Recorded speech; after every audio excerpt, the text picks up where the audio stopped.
আসসালামু আলাইকুম। আজকে আমরা রান্না করব গরুর সাদা মাংস।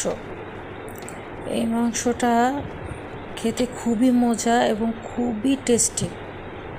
চলুন তাহলে দেখে নিই আজকে এটা আমি কিভাবে রান্না করছি। এক একজন এক একভাবে রান্না করে, আমি যেভাবে রান্না করছি সেটাই দেখাচ্ছি। এখানে আমি মাংস নিয়ে নিয়েছি 1.5 কেজি হাড় এবং চর্বি সহ মাংস নিয়েছি। এখানে পেঁয়াজ বাটা দিব আমি 1/2 কাপের একটু কম, কাঁচামরিচ বাটা দিব আমি 5-6 টেবিল চামচ এবং রসুন কুচি দিব, রসুন কিমা এখানে দিব আমি 2 টেবিল চামচ।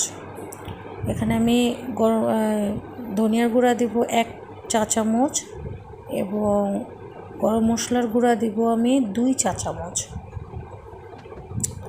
তারপর এখানে আমি দিব লবণ স্বাদ মতো, আদা রসুন বাটা, আদা বাটা এখানে আমি দিব 2 চা চামচ।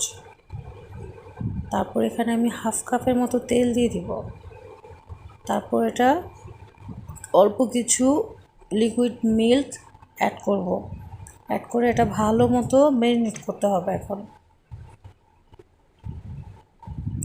এখানে আমি 2টা দারুচিনির টুকরা এবং 2-3টা এলাচ দিয়ে দিলাম, দিয়ে ভালো মতো মিক্স করব।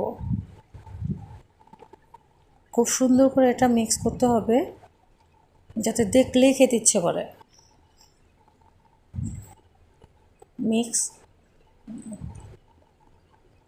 ভালো মতো মিক্স করে নেব যাতে প্রত্যেকটা মাংসের গায়ে মশলাটা ঠিক মতো লেগে যায়।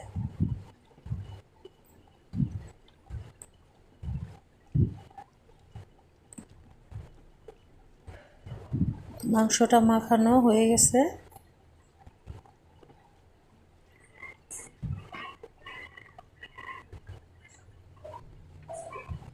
এখন আমি চুলাটা জ্বালিয়ে দিব। এতক্ষণ কিন্তু চুলাটা অফ ছিল, এখন চুলাটা জ্বালিয়ে দিলাম।